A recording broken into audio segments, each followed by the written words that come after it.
বাংলা একটা প্রবাদ আছে, জন জামাই ভাগনা তিন নয় আপনা। অর্থাৎ জন মুটে বা মজুর যাদিকে বলা হয়, জামাই আর ভাগনা এরা কখনো আপন হতে পারে না। গোটা বাংলার মানুষ এই প্রবাদটা জানে, কিন্তু দুঃখের বিষয় আমাদের রাজ্যের শিক্ষামন্ত্রী, প্রাক্তন শিক্ষামন্ত্রী পার্থ চট্টোপাধ্যায় বাংলা এই প্রবাদটা জানতেন না। তাই তিনি ভরসা করলেন নিজের জামাইকে, আর যা হবার তাই হলো। এবার সেই জামাইয়ের কল্যাণে অকল্যাণের মুখে একবারে পড়ে গেছেন রাজ্যের প্রাক্তন শিক্ষামন্ত্রী পার্থ চট্টোপাধ্যায়। জামাই একেবারে পথে বসিয়ে দিয়েছে নিজের শ্বশুর মশাইকে। এই প্রবাদটা যদি জানতেন, জন জামাই ভাগনা তিন নয় আপনা, তাহলে হয়তো এত বড় ভুল রাজ্যের শিক্ষামন্ত্রী পার্থ চট্টোপাধ্যায় করতেন না। দুই কল্যাণ এমন অকল্যাণ ডেকে এনেছেন রাজ্যের প্রাক্তন শিক্ষামন্ত্রী পার্থ চট্টোপাধ্যায়ের, যে এর থেকে আর তিনি নিষ্কৃতি পাবেন না। তার জেল যাত্রা একেবারে নিশ্চিত। মমতা বন্দ্যোপাধ্যায়ের দলের এক সময়ের নাম্বার 2 দলের মহাসচিব পার্থ চট্টোপাধ্যায়ের জেল যাত্রা নিশ্চিত করে দিল দুই কল্যাণ, এবং বিশেষ করে তার জামাই কল্যাণ ভট্টাচার্য। ঠিক কি কি হলো আজ সবটা শোনাবো। এই গুরুত্বপূর্ণ প্রতিবেদন শেষ অবধি দেখুন। আমি মানব, দা নিউজ বাংলায় আপনাদের স্বাগত জানাচ্ছি।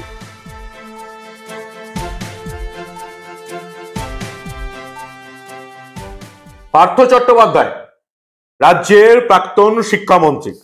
তার হাঁটুর বয়সী বান্ধবী অর্পিতা মুখোপাধ্যায়ের দুটি ফ্ল্যাট থেকে আপনারা প্রায় 50 কোটি টাকা উঠতে দেখেছেন। সেই সঙ্গে কয়েক কোটি টাকার সোনার অলংকার, এবং তারপর এখনো একে একে তার কয়েকশো কোটি টাকার সম্পত্তি উদ্ধার হয়েছে। বোলপুরে বাগানবাড়ি, এছাড়াও গোটা রাজ্যের বিভিন্ন জায়গায় কোটি কোটি টাকার সম্পত্তি ইডি অলরেডি চার্জশিট দিয়ে দিয়েছে। কেন্দ্রীয় গোয়েন্দা সংস্থা চার্জশিট দিয়ে দিয়েছে। কয়েকশো কোটি টাকার সম্পত্তি সেখানে বাজেয়াপ্ত করা হয়েছে। রিজার্ভ ব্যাংকে যেটা জমা আছে, ইতিমধ্যেই পার্থ চট্টোপাধ্যায় এবং অর্পিতা মুখোপাধ্যায় দুজনাই জেলে আছেন। আপনারা এই সমস্ত ঘটনা জানেন। পার্থ চট্টোপাধ্যায়ের বান্ধবীর বাড়িতেই 50 কোটি টাকা উঠতে দেখার পর এই বাংলার মানুষের কিছুটা হলো প্রথম চৈতন্য হয়েছিল। তারা বুঝতে পেরেছিল কিভাবে রাজ্যের শিক্ষামন্ত্রী শিক্ষাটা বেচে দিয়েছে, যোগ্য শিক্ষকদের চাকরি বেছে দিয়েছে অযোগ্যদের কাছে টাকা পয়সার বিনিময়। পার্থ চট্টোপাধ্যায়ের পাড়ার মিষ্টির দোকান, চায়ের দোকান, নাপিত সবার আত্মীয়রা চাকরি পেয়ে গেছে। নিজে প্রভাব খাটিয়ে নিজের আশেপাশের যতজন আছেন সবাইকে টাকার বিনিময়ে চাকরি দিয়ে দিয়েছে।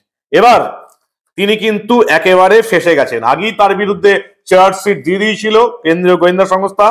এবার তার জামাই কল্যাণ ভট্টাচার্য, যাকে আয়কর দপ্তর ডেকে পাঠিয়েছিল বিদেশ থেকে, তিনি মার্কিন যুক্তরাষ্ট্র থেকে কলকাতায় এসেছেন কল্যাণ ভট্টাচার্য, এবং তিনি পরিষ্কার জানিয়ে দিয়েছেন তার নামে যে সমস্ত সম্পত্তি রয়েছে তার সবকিছুর মালিক হলেন তার শ্বশুর মশাই পার্থ চট্টোপাধ্যায়।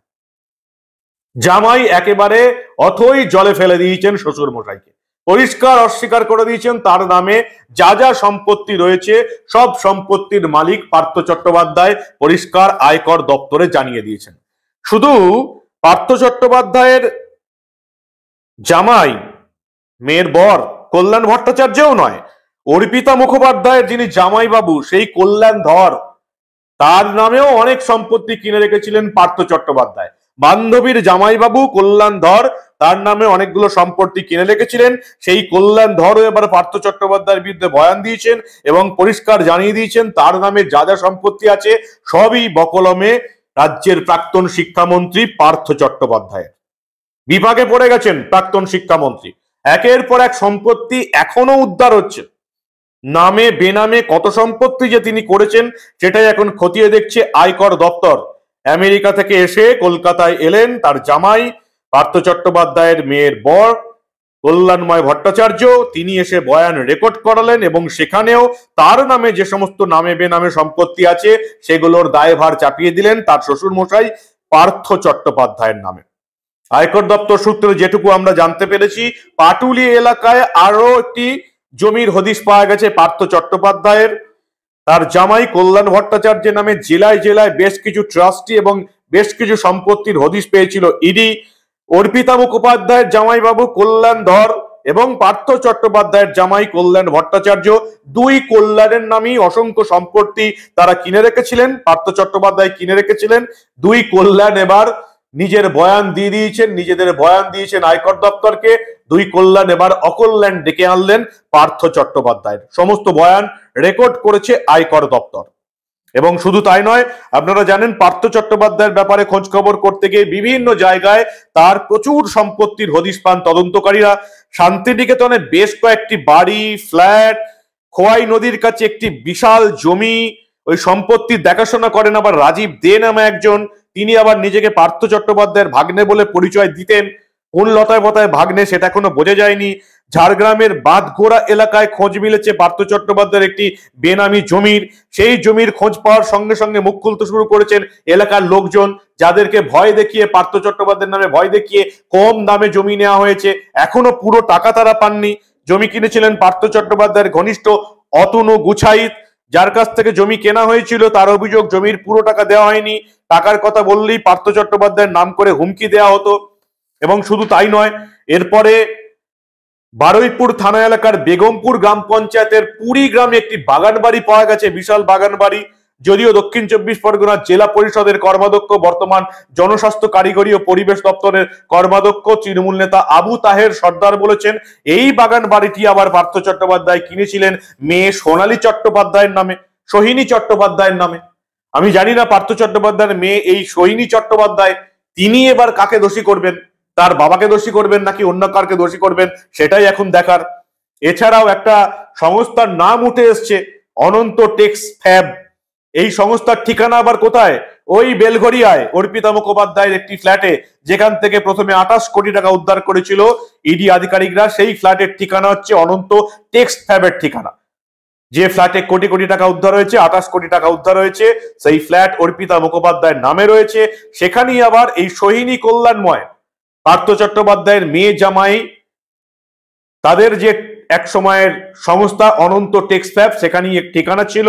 পরে অবশ্যই সংস্থা হস্তান্তর হয় এবং এখন যে তথ্য জানতে পেরেছে ইডি, যে এই অনন্ত টেক্স ফ্যাব, যেখানে কয়েকশো কোটি টাকার ডিলিংস হয়েছে, তার 100% শেয়ার এখন পার্থ চট্টোপাধ্যায়ের বান্ধবী অর্পিতা মুখোপাধ্যায়ের নামেই।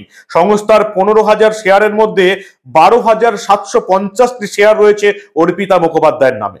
এই সংস্থাটিও ভুয়ো বলে জানতে পেরেছে ইডি। সত্যি রাজ্যের শিক্ষামন্ত্রী আমাদেরকে কিভাবে চুরি, চিটিংবাজি এবং ভুয়ো কোম্পানি খুলে যোগ্য শিক্ষকদের চাকরি মারতে হবে সেটা অন্তত ভালো করে শিখে গেছে।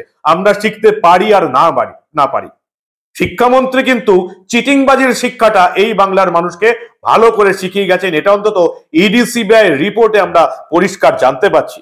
অর্পিতার প্রযোজনা সংস্থা ইচ্ছা এন্টারটেনমেন্ট, এখানেও এই রাজ্যের শিক্ষা চুরি, শিক্ষকের চাকরি চুরি, দুর্নীতির টাকা খেটেছে। মেয়ে জামাই এই সংস্থায় প্রথমে তাদের নাম ছিল, এখন এই অনন্ত টেক্সট ফ্যাব পুরোটাই এখন অর্পিতা মুখোপাধ্যায়ের নামে। পার্থ চট্টোপাধ্যায়ের মেয়ে জামাই তার স্লিপিং পার্টনার ছিলেন এই কোম্পানির, নাকি অন্য কোনো পার্টনার ছিলেন, সেটাই খুঁজে দেখছে ইডি আধিকারিকরা। পার্থ চট্টোপাধ্যায়ের কোম্পানির স্লিপিং পার্টনার কে, স্লিপিং পার্টনার কে, লিভিং পার্টনার কে, জ্যান্ত পার্টনার, এইসব বার করতে ইডি সিবিআই এর সময় চলে যাবে। পার্থ চট্টোপাধ্যায়, তার মেয়ে জামাই, এতগুলো সহযোগী, তাদের সম্পত্তি গোটা রাজ্য জুড়ে। তারপর আছে বালু, বাকিবুর, শঙ্কর আঢ্য রেশন দুর্নীতিতে 10,000 কোটি টাকা বিদেশে রপ্তানি করে দিয়েছে। তারপর আছে অনুব্রত মণ্ডল, কয়লা পাচার, গরু পাচার, পাথর পাচার, তার মেয়ে, তাদের দুজনার সম্পত্তি। এর পরে আবার আছে ভাইপোর লিপস অ্যান্ড বাউন্স কোম্পানি। এগুলো তো বড় বড় নেতাদের নাম বললাম, জীবন কৃষ্ণ সাহা। এত নেতা দুর্নীতিতে জড়িত, এখন তৃণমূলকে বাঁচতে হবে যে কোন নেতাটার নামে এখনো দুর্নীতি হয়নি। কোন নেতা দুর্নীতির সঙ্গে জড়িত সেটা বলা খুব কঠিন, অন্তত তৃণমূলের ক্ষেত্রে। কোন নেতাটা দুর্নীতির সঙ্গে এখনো যার নাম আসেনি, এমন নেতা খোঁজা মনে হয় খুব সোজা। গোটা ভারতবর্ষের যত ইডি সিবিআই অধিকর্তা আছেন, তাদের সবাইকে যদি এই রাজ্যে কাজে লাগানো যায়, তাতেও তারা তদন্ত শেষ করতে পারবেন না। কারণ এই তৃণমূলের প্রতিটি নেতা যে যেমন পেরেছে তেমন ভাবে চুরি করেছে, কেউ ছোট আকারে, কেউ বড় আকারে, কেউ আরো বড় আকারে। কেউ চুরি করে 25% রেখেছে, 25% পাঠিয়ে দিয়েছে কালীঘাট আর শান্তিনিকেতনে, কেউ বা পুরোটাই মারার চক্করে এখন দিদির বিরাগ ভাজন হয়ে গেছে, জেলে কাটছে। পার্থ চট্টোপাধ্যায় পুরোপুরি ফেসে গেছেন। রাজ্যের শিক্ষামন্ত্রী অন্তত পশ্চিমবঙ্গকে এটা শিখিয়ে গেছেন কিভাবে শিক্ষা নিয়ে চুরি দুর্নীতি করতে হবে। Hats off to Mamata Bandyopadhyay. এই রাজ্যের শিক্ষাটাকে যে কোথায় পৌঁছে দিয়েছেন সেটা আপনারা এতক্ষণ ভালো করে বুঝতে পারছেন। এর থেকে বাঁচার উপায় কি? যে ভুলটা আপনারা তিনবার করেছেন সেই ভুলটা যতদিন না আপনারা শুধরে দেবেন ততদিন আমাদের বাংলার শিক্ষার কোনো উন্নতি হবে না। আর এই যে লজ্জার ব্যাপারে পড়েছে আমাদের রাজ্যটা, এই লজ্জার ভাগিদার হচ্ছেন আপনারা, যারা এত কিছু জানার পর, এত কিছু দেখার পরেও এই তোলামূলের সরকারটাকে তিনবার ভোট দিয়ে নবান্নের সিংহাসনে বসিয়ে রেখেছেন। যতদিন না এই সরকারটাকে আপনারা নবান্নের 14 তলা থেকে সমূলে উৎপাটিত করতে পারছেন, নিজেদের ভুল শোধরাতে পারছেন, ততদিন এই বাংলার শিক্ষা নিয়ে এরকম লজ্জাকর পরিস্থিতি আপনাদের দেখতেই হবে। আর ভবিষ্যৎ প্রজন্মকে আপনাদের কিন্তু জবাবদিহি করতে হবে যে বাংলায় এই শিক্ষা শেষ করে দেওয়ার পেছনে কাদের ভূমিকা সবচেয়ে বেশি, এই তোলামূলের সরকারটার, নাকি এই তোলামূলের সরকারটাকে যারা বারবার একই ভুল করে ভোট দিয়ে নবান্নের সিংহাসনে আমাদের রাজ্যের প্রশাসনে বসিয়ে রেখেছেন। লজ্জা তাদের, কাদের লজ্জা? আপনারা কি বলেন? আপনাদের মূল্যবান এবং গুরুত্বপূর্ণ মতামত জানান দা নিউজ বাংলার কমেন্ট সেকশনে। আর দেখতে থাকুন দা নিউজ বাংলা। লজ্জাকর হলেও আমরা এই রকমের অনেক ঘটনায় চেপে রাখতে দেব না।